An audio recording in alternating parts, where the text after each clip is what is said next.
We love having everybody. And we're going to start it off with This Is the Day. So Please rise for our first song. you're a little low on volume for me.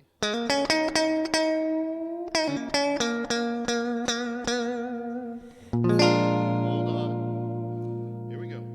This is the day that the Lord has made. I will rejoice and be glad in it. Sing that. This is the day that the Lord has made. I will rejoice and be glad in it. This is the day, a day to be seized, yeah. A day I can feel my spirit set free. Yes, this is the day. It's time to fly higher and higher up in the sky. This is the day that the Lord has made. I will rejoice and be glad in it. This is the day that the Lord has made. I will rejoice and be glad in it. This is the day all my dreams come true. Feel the Spirit working its way through. Yes, this is the day. It's time to fly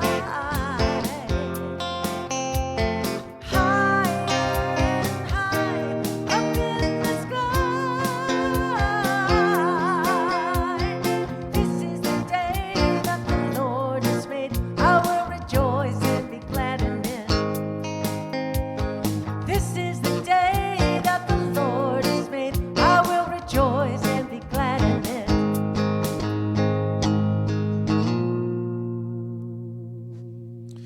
All right. Thank you, Bradfords. And if you guys have noticed, Reverend Karen is back. So we welcome her back from her time off. And she's all energized and ready to go, that's for sure. So welcome, everybody. My name is Reverend Clyde Goings. I'm the assistant minister here. I want to welcome you here on this beautiful Sunday morning and want to welcome the new people that are here visiting. And then just want to remind you that we have fellowship afterwards. If you could join us, that'd be fantastic. And anyway, so it is a new day. It's a new year, and we are starting off and with exciting new things going on. So the first exciting new thing is on Wednesday, this Wednesday, Reverend Karen will be starting her foundations class. It's at 1 o'clock on Wednesdays, and I can't remember, is it 8 weeks or something like that? But it's Wednesdays at 1 o'clock is the main thing. So this class is that teaches us the basic principles, and if you're ready to change your life, it will change your life. So it's a fantastic class. The other thing I want to, just another quick announcement is regarding the fries. I was trying to change Robert into shopping at Fry's from Safeway. So. So we have sheets out in the bookstore area. So I just want to remind everybody that Fry's has the ability to give like $50,000 a quarter to nonprofit organizations. And we're only getting about $40 a quarter. So we need to shop. So the ask is that if you're not already signed up as a Fry's, so you still get your benefits and your points and everything by your gas. I love it. I tell Mark every time I go to the gas pump and I get the 10 cents off, I get really excited. So it's a little treat for myself. But anyway, so what I want to share with you is you will still, all of that still happens, but then our center is signed up as the beneficiary, and so we get additional money every quarter by you guys shopping. So please, this is in the bookstore. Please see me if you have questions about it. Please double check to make sure you're signed up. But in addition to that, I want to focus on this for the next couple of months, for the first quarter, I would say. And I'm not sure what we're gonna do yet, but some kind of competition or something. to see how many people that we can get signed up for this. Not only for ourselves, but our friends, right? So people that we know that maybe they're not even signed up for anything or any nonprofit that we could definitely benefit from this. So more to come on that. So. And they pay more than Amazon. They definitely pay more than Amazon. That is true. All right. So if we could bring up our vision statement, we'll say our vision statement together. We are a loving, joy-filled community, honoring the many paths to God as we learn and live the science of mind principles. And so it is. So if you can just sit back, relax, open up your hearts and minds for the Bradford's beautiful music and Reverend Karen's beautiful message. Thank you.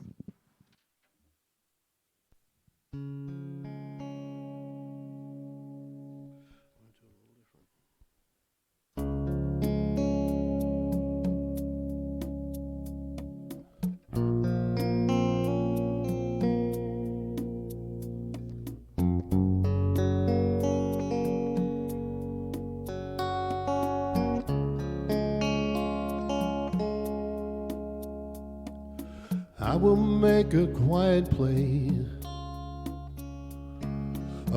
place within my heart. I will wait upon the Lord, wait upon the Lord. Be still, my soul, be still.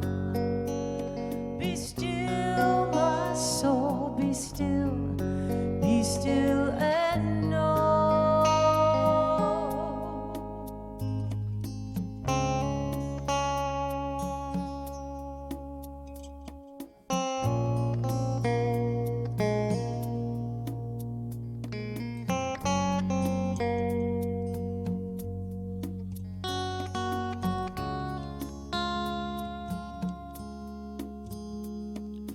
I will make a quiet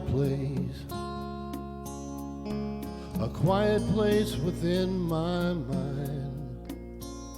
I will wait upon the Lord, wait upon the Lord. Be still, my soul, be still. Be still, my soul, be still. Be still and know.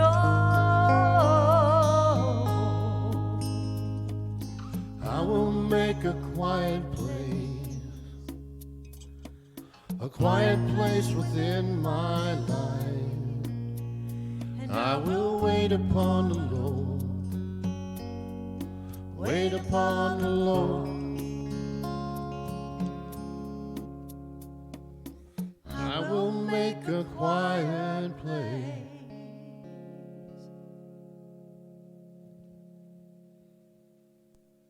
Here in this quiet place, as we come together, both in person and digitally, I know that that exquisite power that is peace and joy, love, happiness, harmony, wisdom, clarity, kindness, compassion, joy, and so, so much more is the power that is in charge here in this day and in every day.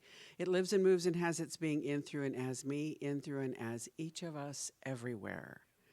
And that as we move forward today, we do so with a sense of excitement, enthusiasm, and expectancy of good, knowing that the Bradford's music lifts us as always, it opens our hearts and allows our soul to soar.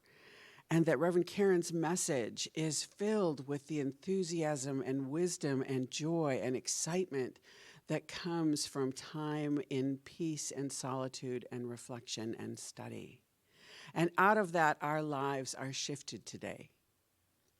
That we know that we are one with that divine source, and there is nothing that can stand in its way. So I turn this service over to that extraordinary idea in the mind of God that is already unfolding. And with a grateful heart, I say, and so it is. And my reading is from a book called A New Design for Living. It's a great book with lots of little easy-to-bite chunks of great wisdom. And this is from the conclusion. In it, he says, It is hoped that your journey through these pages of this book has been a joy and a pleasure, that you now have a new evaluation of yourself, the world you live in, and the power that is greater than you are. This might be a good time to remind you, if at first you don't succeed, think again. It can be done and you can do it. Thousands of people around the world are proving to themselves and to those about them the fact that the ideas that you encounter work in this day in a dramatic testimony of validity. The great adventure lies ahead of you. Discover within yourself that divine spark which may be fanned into a glowing flame, giving you warmth and security. The light from it can certainly and surely guide you to the greatest experience any person can have, the experience of the presence of God, to whom and through whose law all things are possible. May you go with God. So feel that divine spark being fanned here in this moment and in every moment. So it is.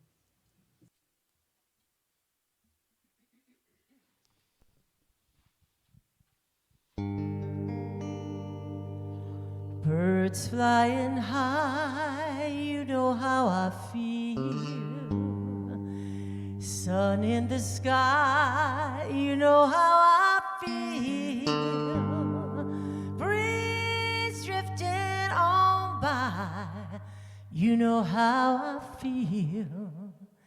It's a new dawn, it's a new day, it's a new life for me, and I'm feeling good.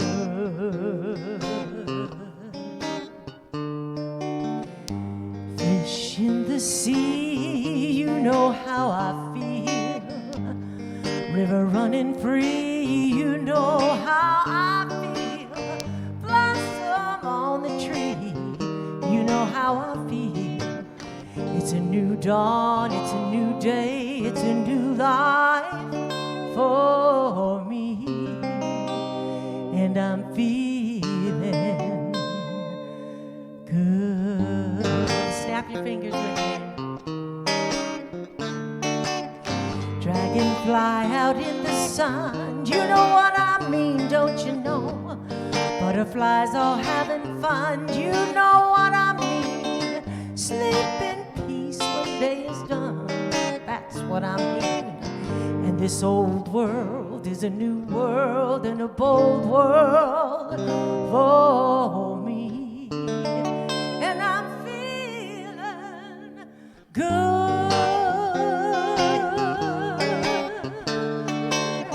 Stars when you shine, you know how I feel. Scent of the pine, you know how I feel. Freedom is mine, that's what I feel. It's a new dawn, it's a new day, it's a new life for me, and I'm feeling good.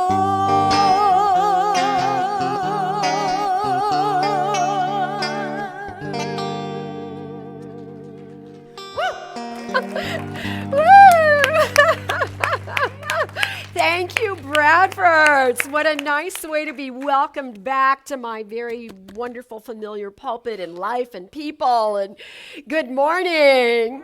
Good morning, everybody online. Are you feeling good? Oh, I am too. I think I'm a little loud. You might want to lower my sound a bit because I am enthusiastic and I have been on vacation. I've been sitting still and praying and reading and contemplating and meditating, and now I'm all wound up. And I have something to say today, so I'm sure glad there's people here to listen, and I'm sure glad that we get to record it online for perpetuity. In the event that everybody wants to feel good, because that's what we do here. We have a beautiful message and a teaching that supports the law of good in our lives. Thank you so much. Kathy and I How long do you think we've been talking about that song? 5 or 6 months. Probably. Oh, more than a year. I'm going to say more than a year. More than a year, yeah. And Kathy only knew it from commercials on TV, and she had never sang or sung. How's the proper way to say? She had never sang it before. And her voice is made to do that kind of stuff in this sanctuary right there. So we want more of that. We want more of that. And you should revisit that song. Don't wait too long before you let me hear that again, because that's a lovely welcome back to to what I do and love. So the title of my message this morning is Let's Be Remarkable, because you already are remarkable. And I have chosen that as our theme for 2023. So as a little community out here, a spiritual community in the West Valley, I am looking at us focusing all year long on being remarkable. And so today, and I kind of teased you a little bit before the year changed, but here we are in the beginning of something brand new, while life on this planet is recharging and renewing itself and emerging in a new way, we are actually creating a whole new civilization right now. So all the things that we have witnessed and seen and experienced in the last few years are a part of how the magnificence that we have been invited to become, we are a part of that expression. So yay, thank you for being here and being a part of that, because these are momentous days we are living in. And what I have heard is that in my absence, the ministers that have been speaking for me on Sundays have been throwing the basics at you in a very appropriate manner. So thank you, Sue Witter. Thank you, Reverend Clyde. In CSL, in this teaching, we like to focus the month of January on really getting hunkered down and anchored in the principles again. And so I feel like they have prepared you, and you are ready to hear what I have to say today. So thank you, my dear friends and colleagues. Here's a quote I picked from Dr. Ernest Holmes, who's the founder of the teaching, The Science of Mind. And Holmes always, he's one of my... Well, I guess now I can say he's one of my lovers. I love him very much. Yesterday was his birthday. That's right. I know that because today is one of my daughter's birthdays. I was always pretty proud of myself for delivering so close to Ernest's birth there. Yeah, thanks for saying that. That was a good shout out, Mark. Thank you. Here is a quote I wanted to share that I looked for something that would be fitting to go with this idea of us being remarkable, us letting that light inside of us shine at a time where we not only need it and want it in our own lives, but it's good for each other, the way we interact. Holmes said this: the highest consciousness is not one of possession, but it is one of being. The highest consciousness is not about anything we can own, anything we can acquire. It's not like if you study enough, you're going to get enlightened. The highest consciousness is one of being. It is a state of mind. It is a state of being. Then he goes on to say this: the greater your consciousness in that state of being is, the more automatic that the law of good flows through your life. So that's what, I think all spiritual study, I think every church and synagogue and temple, when they gather people together to worship or pray together, that is really what we're doing. We might not all use the same language, but we're looking for a way to get the law of good, the truth of our being, to remember there's a power and a presence greater than we are, and to stimulate that thought in our own mind so that it is flowing automatically. And we just align ourselves energetically to that truth, and then we see that indeed our life does change. So that is a pretty impressive way we can come together and be remarkable and allow that remarkableness about us to express on the planet in very real ways. I think one of the greatest blessings of our teaching is that we speak to the idea of love and law. All of the great spiritual contributors that wrote works or poetry or great works of art in any way, they spoke about this theme of love and law. And we discern that as love is the presence. You know, when I can be in a state of love, then I am sort of courting that aspect of the divine and the divine life I desire to have in my own living, that love can then express through me. But it is the presence. It is the way we have intimate moments with God. That we all on our own, we don't need an intermediary, but all on our own. That's why I think I'm so high. I had a lot of time alone with God in the last few weeks, and you can get a little high on that, you know. I do consider it a bit of an addiction in my life, but I'm not going to go to no program to change it. I like it. But there's love and there's law. And law is the way that the goodness works, the way that the universe stays on track, that there's this harmonious way that things in nature fit together. And that law is always working in our own lives as well. And I know that you already know that because that's probably what these guys talked about while I was away.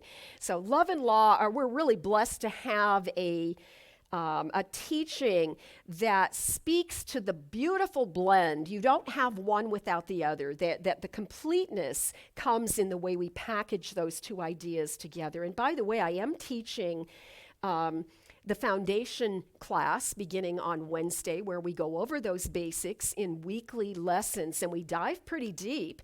We talk about the creative process and the power of prayer and how to do 5-step spiritual mind treatment and all the important elements of science of mind. And I also would say to you that if you have taken that class in the last year or so and you still have your workbook, you may repeat that class without paying the tuition. So dig out your workbook and come get refreshed on Wednesday afternoons at 1 o'clock. The teaching itself is based on the life of Jesus. We use scriptural content. We look at the life, the way that it's written, the story of the master teacher Jesus. And as we examine that life, and we see that there has been some way those writings have been preserved and carried on for thousands of years, we see there's a richness in it. We see that the scriptures that we call, that our Bible in the Western world, we have the Hebrew scriptures and we have the New Testament, the Greeks, sometimes we call them the Greek scriptures, that there are stories and parables that are used to help us see they use the mythological content of storytelling to help deliver the lesson. The way that Jesus told the stories, and the disciples would ask questions and he'd give them a parable. And then they get to figure out the lesson, right? So the whole Bible is like that, but the Bible is more than that. It contains historical content that is revered in many ways that we can double check. It's not just what a bunch of men decided would be, that there are really actual historical facts. There are stories and parables. There's a lot of poetry. There are letters. When we look at the New Testament, we see that when the Apostle Paul was imprisoned, he wrote letters to all the important people so that they would be encouraged and continue the work, and as they were creating what we now call the Christian church. And there are books that are considered prophecy. So there's all this literature.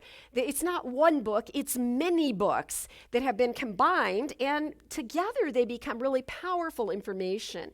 So if we just focus on the life of Jesus, what we see is the way that he lived his life was a beautiful example of love and law. So for example, he talked about the law of oneness.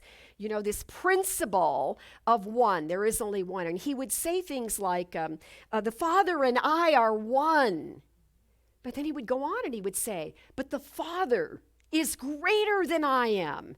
And then we play with these ideas over time, and we begin to see the application in our own personal lives, and we can see that there's a way in which he was inviting us to see with this brand new radical message of the times. It got him killed, Almost said for Christ's sake. That would be so inappropriate, wouldn't it? Okay, moving on quickly. Perpetuity, I actually even stated, recorded, archived for perpetuity. Too late, I said it. So he lives this life of oneness, and we begin to understand that we should not miss that element of the story, that we recognize there's something about that oneness that we share in our humanity individually, but in this powerful collective way that then even magnifies the message and the implication to greater dimensions. He spoke and he lived his life and actually spoke words that are written or recorded, or it's said that he did. He spoke about the law of reciprocal action. So there's this whole theory of giving and receiving, and as you do it, it is done unto you, and it seems to be this golden rule. We often nickname it the golden rule. He talked about the law of attraction and the law of mental equivalent, and the way that there is something that happens when you think. There is this law that corresponds to the vibrational energy, the actual things that you are thinking about, and that there's an impact and a connectedness. And so that we learn that negative thinking gives us negative feeling in our being, and that there are other ways we can turn those thoughts around. Most important scripture in the entire Bible, you can say, I said it, because I do. I say it a lot. That we are transformed when we renew our thinking. I love that he said, in that reading, Sue, that he said, think again. I'm going to tell you why I love that so much in a minute, because it comes right out of my message today. So there's this law of correspondence that is ever active in our lives. As you think, as a man, as a woman thinketh, so it is, right? Now, here's what's interesting, is these are not unique messages from the master teacher, Jesus. These are universal principles that are spoken of in nearly every faith and recorded in some way. I'll bet you I have, don't laugh at me, but I'll bet I have a dozen books, and you've been to my house, so you know this to be true. I bet I have a dozen books that do nothing but compare those universal sayings that we think are just, the Christian. And they existed and were spoken and recorded long before our interpretation that we call the Bible. So they're universal laws, and they're great for this a religious experience. What we would have we have more of a spiritual experience than we do religious. We're not all that religious. I like to say that. Here's an interesting fact. The word religion, you guys might really be in for it, because next to my chair where I meditate and read and study every morning, I have a new Latin dictionary. You know how much I love words. So the word religion in the original, you strip it down to the Latin derivative, is to gather up. Religion is to gather up. That's what churches do. We gather up and we reconnect. Those are two of the first words that came. Is that cool? But now if you put that outside of the image of church, and we're looking at spirituality in that sort of religious way, what we see is that reconnection, and this is a great definition I found, it's a linking or binding back to one's spiritual source. We're binding back Do you hear that? It's a return. It's a reconnection. It's a return.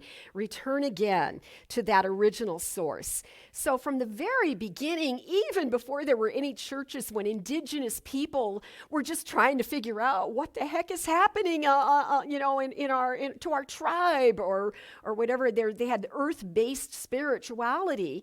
Even then, they were creating a spirituality that would help them make sense of their life. And that's what religion does then. Religion helps to gather us up because we get kind of spread out in our thinking, to pull it all together and to find our way back to something whole and solid that will help us make sense of it. And we say sometimes truth with a capital T, and we're very comfortable here referring to it as God. You can call it whatever you want. It doesn't matter. It's all the same thing. The life experiences we encounter are the things that sometimes disturb us, that we ponder the most. Think of trying to solve a problem, what you perceive to be a problem in your life, even if it's a Sudoku puzzle. It's like we get obsessed with, or what I started while I was on vacation? I'm doing Wordle now. I love Wordle, but man, it can be frustrating. I love Wordle. If you don't know what Wordle is, Google it. It'll come up. It'll give you a good illustration. In fact, I think there's a new game show on TV that looks like they're doing the same thing. Here's 5 blank letters. Figure out what the word is. No hints. I don't know.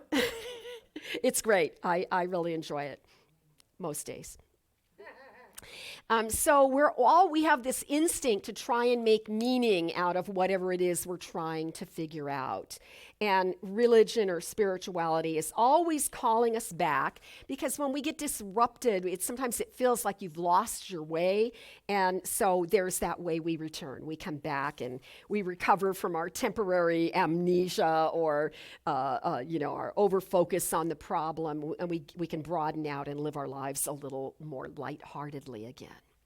So religion has been created so that humankind can find the path back to stability and centeredness and being comfortable in our lives. One of the foremost experts on world religions is Huston Smith. And I didn't realize he made his transition. He's been alive so long. He was 97 when he passed, and he left this form anyhow in 2016. So it hasn't been that long ago. He was handsome till the day he left. He was one of those men that just he looked good, and he has an interesting past in that. That explains how he became the expert in world religions. He was born in China because his parents were Christian missionaries there. And so he was exposed to lots of different cultures and religious traditions, and he took a great interest in it, and he became very scholarly, so much so that he's considered one of the foremost experts in the world.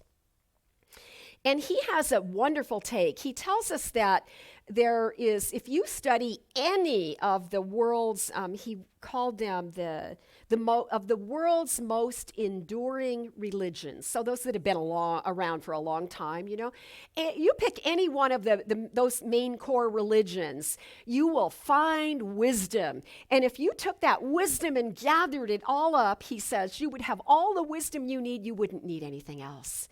And I like that, because that's exactly what Dr. Holmes did. That is how the teaching came to be 100 years ago, that he had an interest in all faiths. And that's why we say in our a purpose statement, our vision statement, that's why we say we honor all paths to God, because every path has a little bit of that wisdom in it.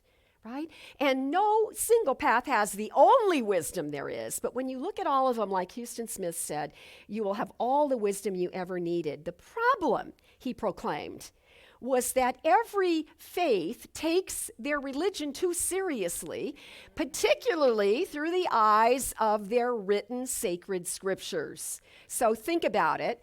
In Hinduism, it could be, there are a lot in Hinduism, but it could be the Bhagavad Gita. In the Muslim faith, it would be the Quran.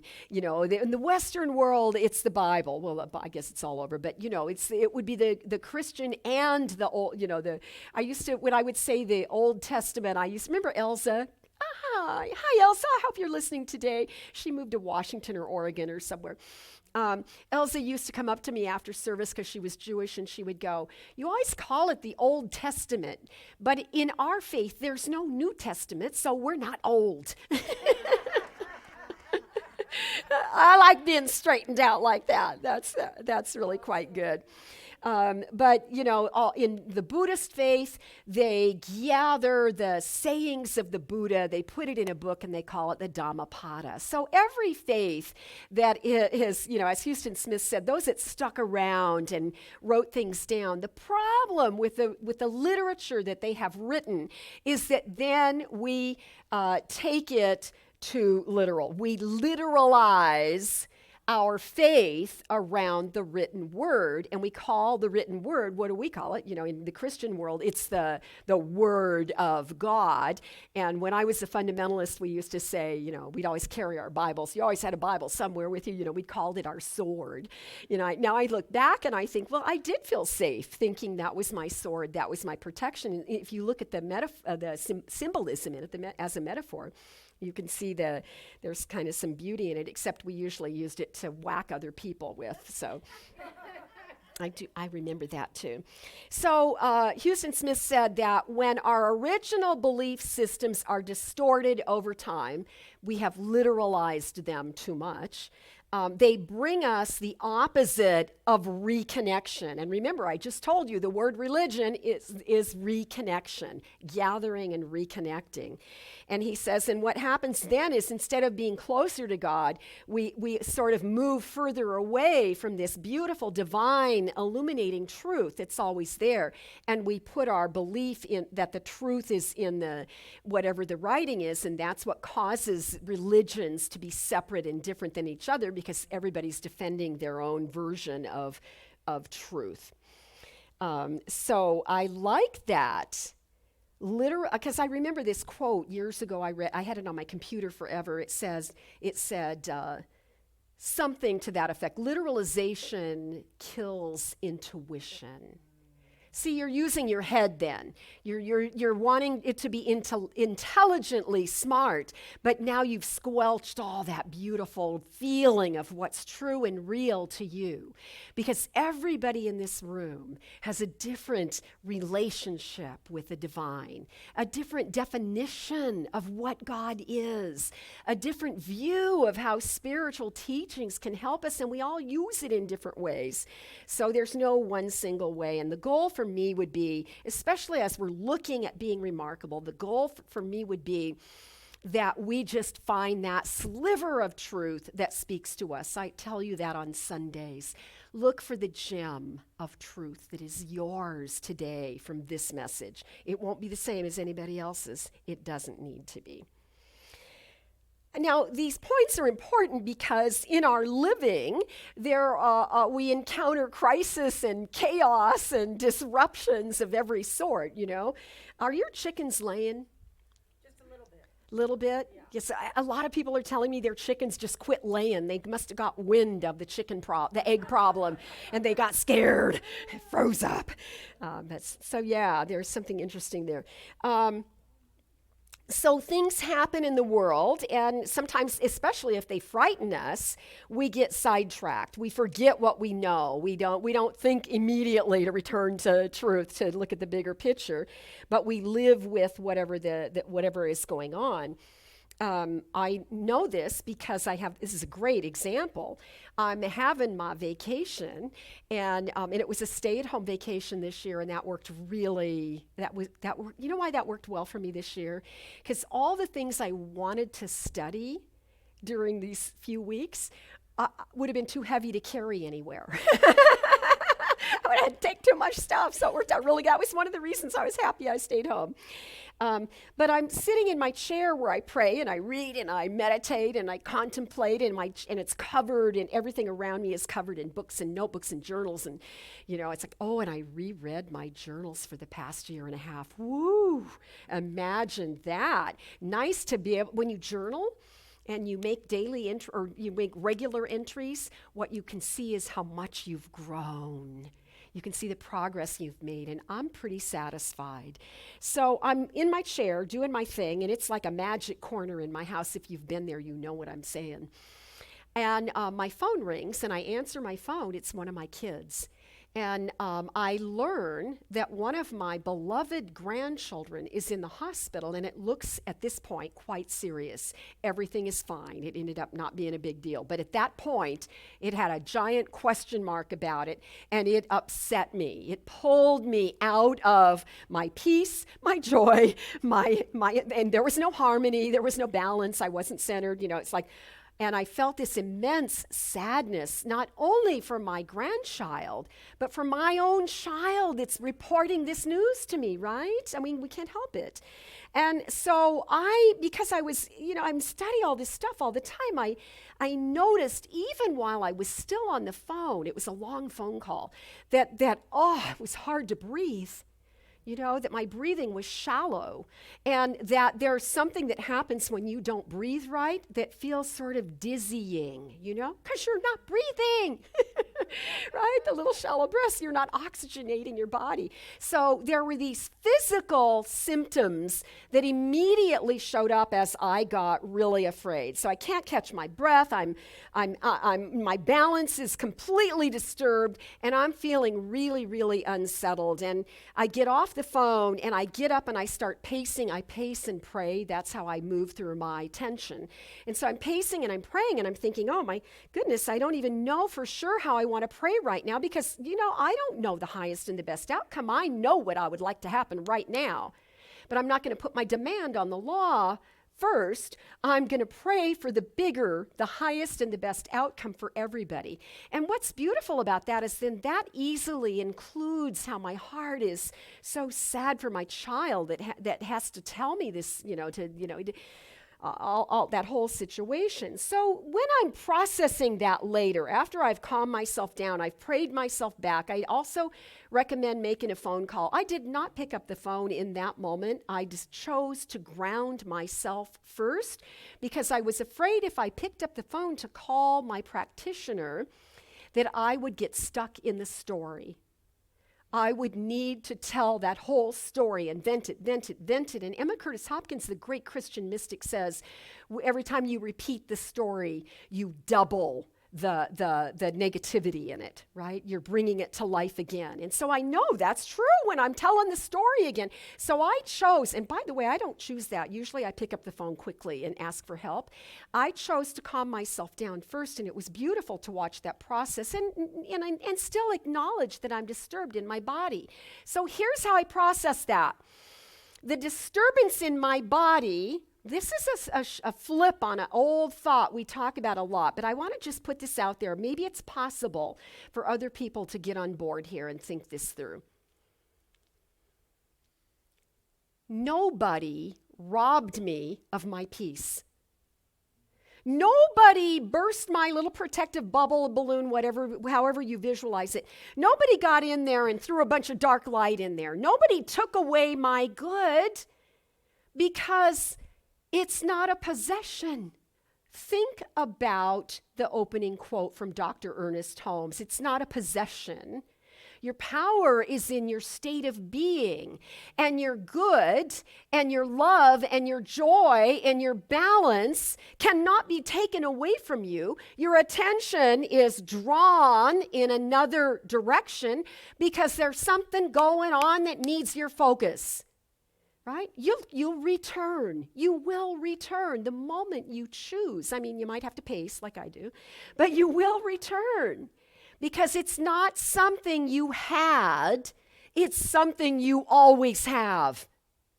It's the truth of the divinity within us, and nobody can be robbed of it. And I like that thinking because then I never have to be a victim. I never have to complain about that one person that is always tossing their negative, smothering me with their negative. No, I don't have to be a victim to that. First of all, you don't have to hang out with that person, even family. There are ways to redirect that stuff, but that's another class. So the way you get back to center is to, you transform your mind. You begin to change your thoughts. I use prayer. I might even read something that I know will anchor me because I have a lot of favorites that seem powerful to me. But I still have a choice to respond, but my physical being is going to have a reaction, and that shortness of breath and that dizzying effect is not because I'm doing something wrong. It's because that's how we're created. It's just an effect. And do you know why we have that effect? You know why my world got startled and upside down in a minute?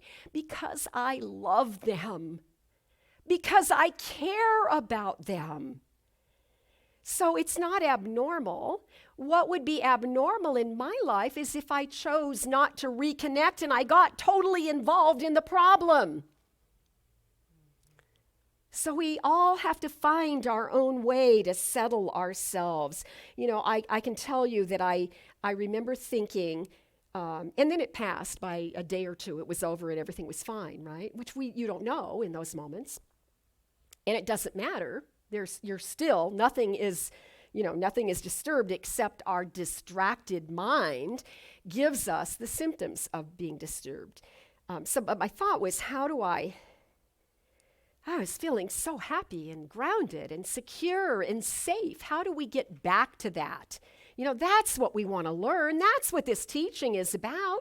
How do we reestablish that sense of feeling secure and settled again? And then, much to my amazement, I opened my Latin dictionary, sitting next to my chair, and I looked up the word secure. Coincidence? Maybe.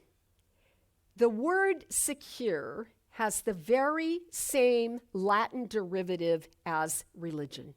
Wow. Gather again.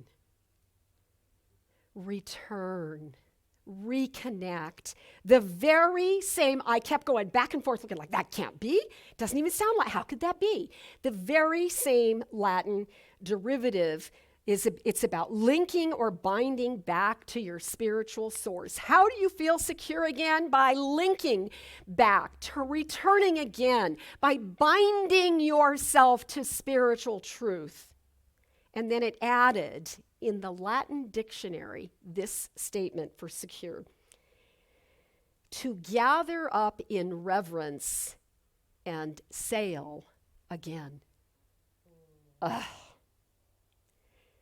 To gather up in reverence, to acknowledge the pure presence and power of God right where you are. Gather up that truth, that memory, any way that you relate to it, and sail again.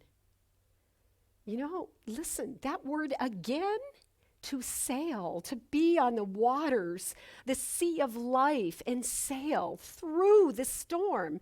But to do it again implies to me that we have done it before and we will do it again in our future, that it's just a part of life. What if we could accept that? Yes, life has storms and bumps, and we have tools. And we have an unchangeable truth at the very core of our being, an unchangeable, beautiful truth. So we are talking about an awareness to love. Here's the part I wanted you to comment on Holmes, the quote from Holmes where he said, think again. As a spiritual leader, I have said from this very platform many, many times, if you're visiting for the first time, just ask them or trust me. I say these things all the time. When you are in crisis or chaos, when crisis or chaos is passing through your life, there is one thing to do, and that is to return to love. Have I not said that? A lot. I have said, when you are moving through something challenging, there is one thing to do: you choose again. When you are going through rough times, that is the exact time to open yourself, to create a posture of openness, and to communicate to God, to the divine intelligence of the universe, and to say, God, show me another way of looking at this. There has to be another way to see this. See, if we took those three things, return to love, choose again, show me another way to see, we apply that to anything going on in the world right now or in our lives, how quickly would we return to our center? How quickly would we be able to find our balance again? So, as Holmes said in the beginning, when you got that, it's a state of being. It's your faith, right? It's just a reflection of your faith. Holmes said in the beginning that when we do that, then that normal flow of the law of good is automatically restored in our lives. It's not restored because it never quit. We just have to realign ourselves energetically to that evidence of being disconnected in some way. And every great teacher that has ever lived has said the same thing, including Dr. Holmes. We groom our own consciousness, and the way we do that is through practice, through spiritual practice, a little bit of something every single day. That's how we can be remarkable. This is easy. If we took just a moment, a tiny moment every day to be still and know, right? No, God is right where I am. If we took a tiny moment every single day, if you would make a commitment to do, this is January, not too late. Don't call it a New Year's resolution, make it a spiritual intention, an intention for your own transformation as well as the transformation of this planet. A little something every day where you have touched God, where you have remembered, where you have felt love. Everything will change. So when you're interrupted, reconnect. Gather yourself back together. Use your mind so that there is this mental awareness of returning to God. Now, because this idea of our remarkableness is what I see, it's my vision for us as a spiritual community this year. So I want you to have that experience as much as possible in your own life. But then notice how that upgrades us as a community. If we're all working on the same thing, then together we are creating, I often talk about the soul of the community, the consciousness of the community that's different, that it's our collective consciousness all mixed together.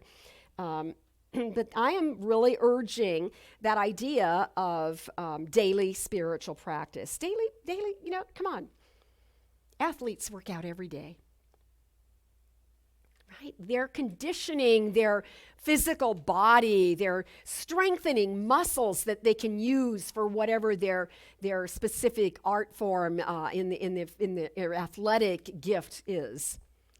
And we can do the same things. We are exercising our spiritual muscles every time we sit and with a witness consciousness, practice the presence. How is God here?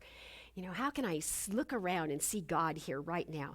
What I read, how much I pray, or my commitment to sitting still. You don't even have to call it meditation, just to be still and know for a little while every day. These are all the things that if we make a commitment to it, we will be quicker at returning to it when we've hit turbulence. Here's an example. I'm in this family. We have this family. It's all women, all the adult women in my family. There's 9 of us all together. So my sister, my daughters, and my nieces, and 2 of my granddaughters have this video chat that we do. So it's not live. You record in the phone.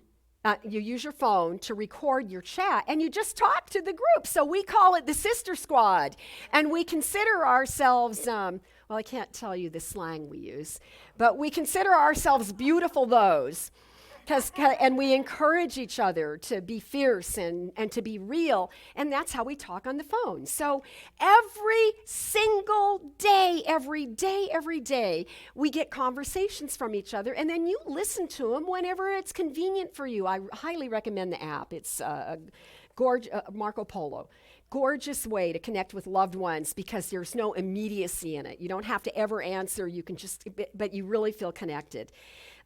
So all of our daughters have kids, and the granddaughters. They all have kids, and so they're always in their car going here or there.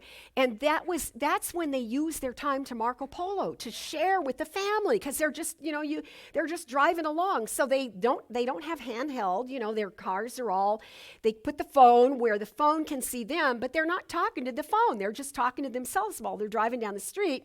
We get the recorded video. I get to see my beautiful nieces. I connect with my daughters way more than I ever used to. They don't know it, but I love talking to them every day. And so there's this great conversation going on, but here's what it looks like. Niece is driving down the street, taking her youngster to soccer practice or dance rehearsal. She has 3 kids. They all do different things. So she's driving down the street, or my sister driving down the street and talking and just sharing the minutia of what's going on in the day. It's the way we feel close to each other now. And they're driving along, and then she'll be talking, and then she'll go, "Oh, hold on. I got to make a left turn." And then you see this. You just see this. And in that whole little lean forward, right? And then they make the turn. You don't turn the video off. You just do your thing, right? And then she straightens out, and as soon as they feel comfortable, they pick up right where they left off.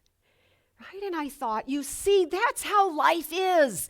That's what this message is about. That there are times in life where we are focused and we know what we're doing, but we have to pause and attend to whatever task is right in front of us. And as soon as you've completed the task, you can go right back to where you were. So that's the way I look at prayer. I pray in the car all the time. I'm alone in the car. I pray, and I pray out loud. And nowadays nobody cares because they assume you're talking on you're talking on your device, right? And so I'm praying down the street, and then a car cuts me off, and I might even say a bad word in the middle of my prayer. And then as soon as it's over, I laugh. It's like, what? I'm going to hide that from God? I don't know. What's the point? God. And then I just pick up wherever I left off in the prayer. That's what life is about. That's what this message is about. That's what being remarkable is about. It's not about not having those things happen. It's about Nikki, my niece, driving the car, waiting for the left turn, straightening out, going in a new direction that she chose, and now she's in the game again. Does that make sense? Yes, that makes perfect sense, doesn't it? So we want to practice every day so we can get skilled at doing that quickly. And then I just have one more thing I'm going to say. I consider my daily practice, my spiritual commitment, some people call it their devotions. I love that term. That's how I spiritually nourish myself on a daily basis. And when I think about it like that, I think about Moses taking the Israelites after he has freed them from slavery through that 40-year-long desert experience, and they're nomads. Right? They pitch a tent, but they don't stay long enough to plant some crops and grow some vegetables. Right? They're just doing what they need to. And what happened in that beautiful story from in the very front of the Bible, it speaks about the way they were provided for with the manna that would be on the ground every morning. And it's used as a miraculous reference, that God provided for them because they were the favored people and all of that, But what if manna is, and by the way, they do believe manna is a real thing, and you can't preserve it. So they would go out and collect it, and then they would make something out of it, some kind of a bread or something, a little something they would cook up, I guess. Yeah, but they'd probably have to cook it up. I don't know. And it sustained them. So we look at this idea of manna as a nourishment that was provided. But I always like to say when I reference this story that they had to collect it. They had to grab it, pick it up, and then they had their nourishment. And that's what this is about. It's about our willingness to gather every day to be secure in our nourishment, both spiritual and physically. We have to gather daily, and that spiritual nourishment, if you look at it this way then, it has to be remade every day. We have to be fed every day to keep our own awareness open to the way the law automatically works for good in our behalf. Now think about this. 1,000 years after the Israelites reached the promised land, so this is the historical part. 1,000 years later, we see Yeshua,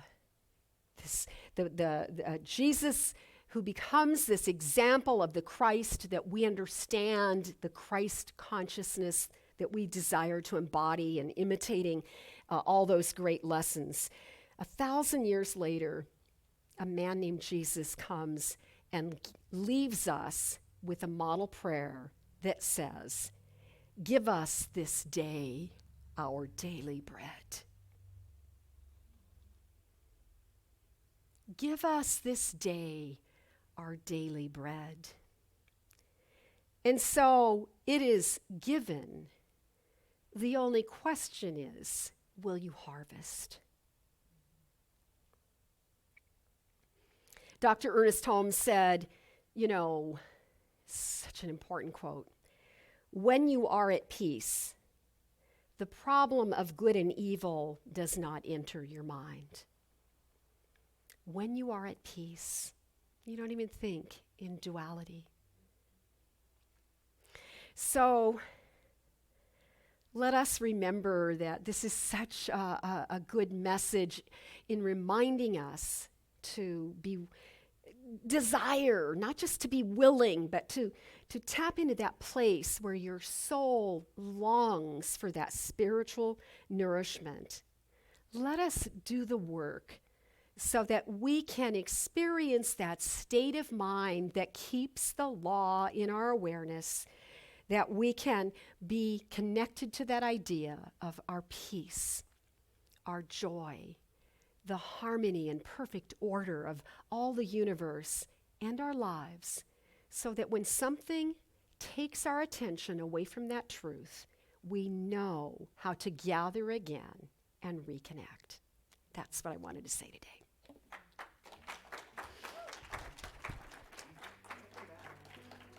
Thank you. Good to be back.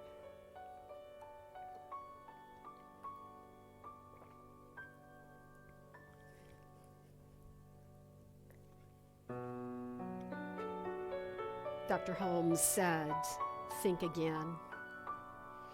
So we do.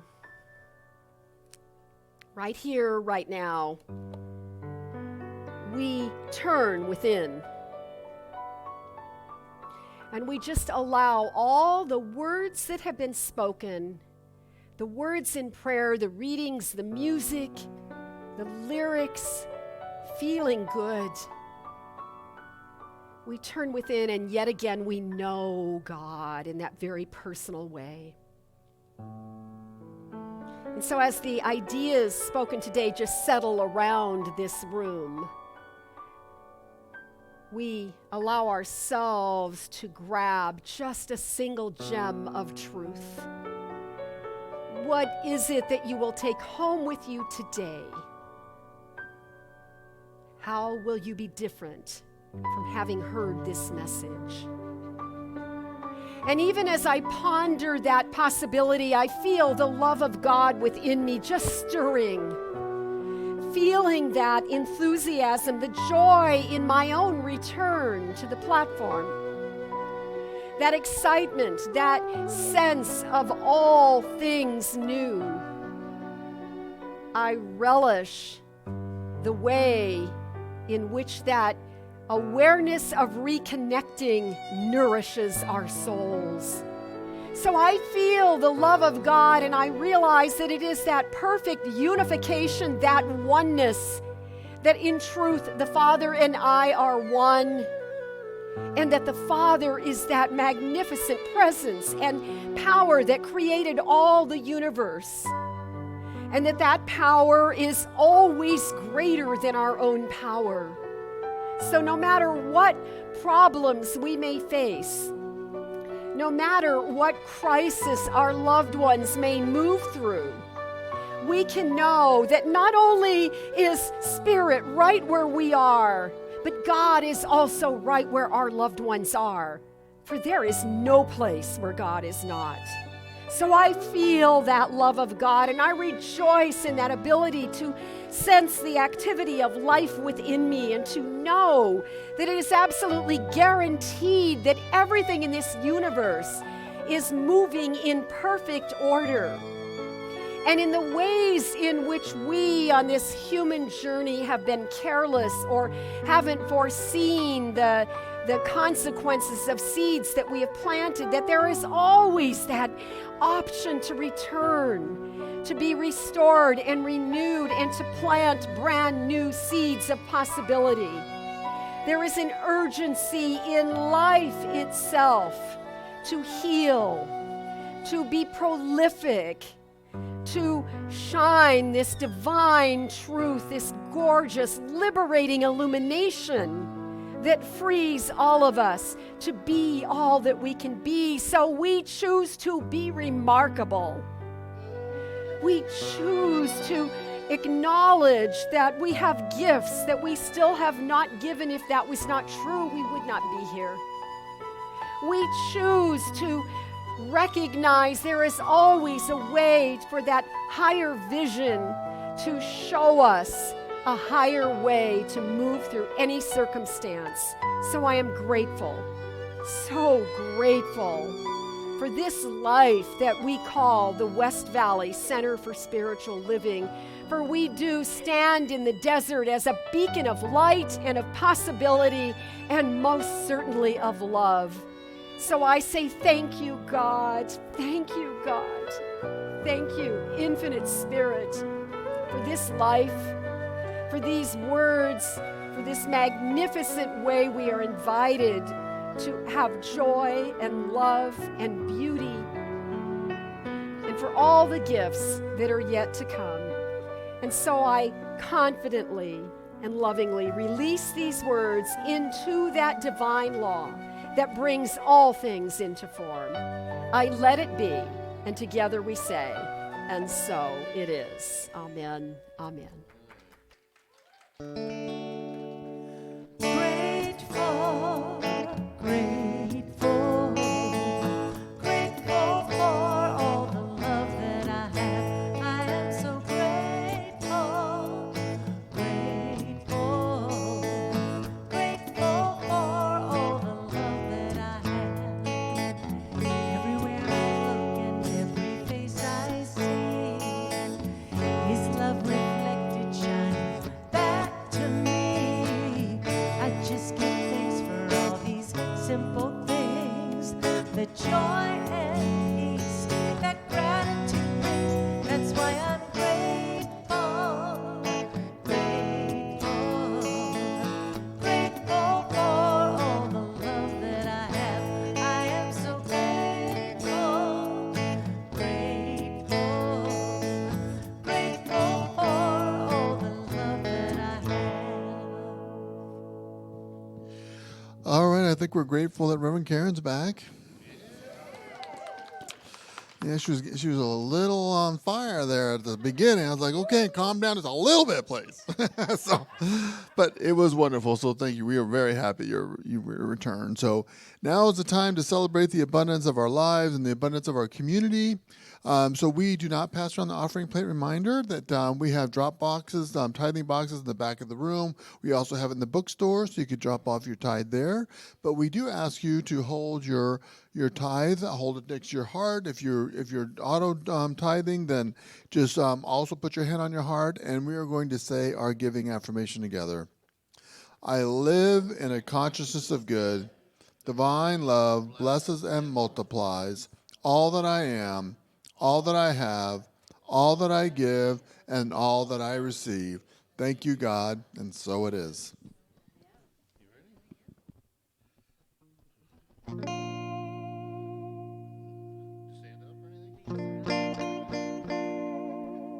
Please rise for our last song.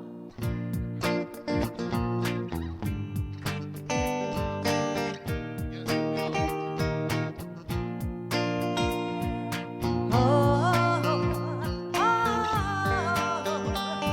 it feels so good to be alive. Sing that. Oh,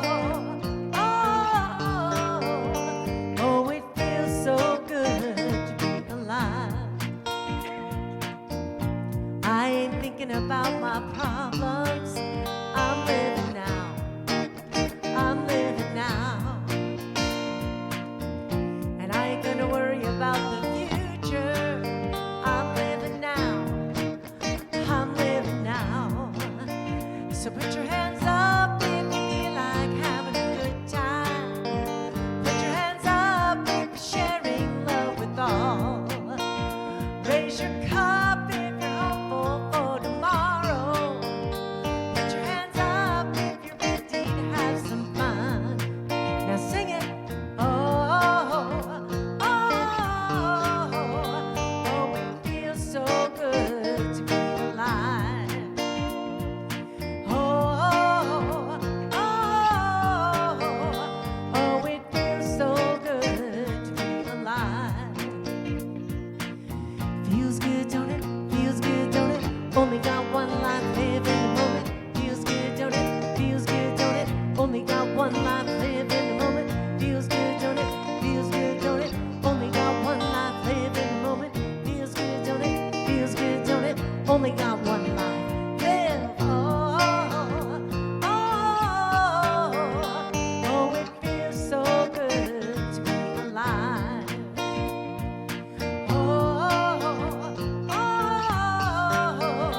Oh, it feels so good to be alive. One more time.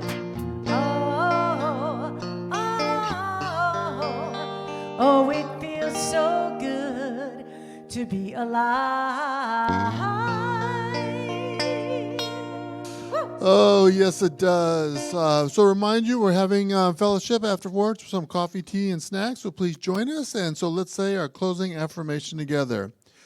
I am remarkable. I am remarkable. And so it is.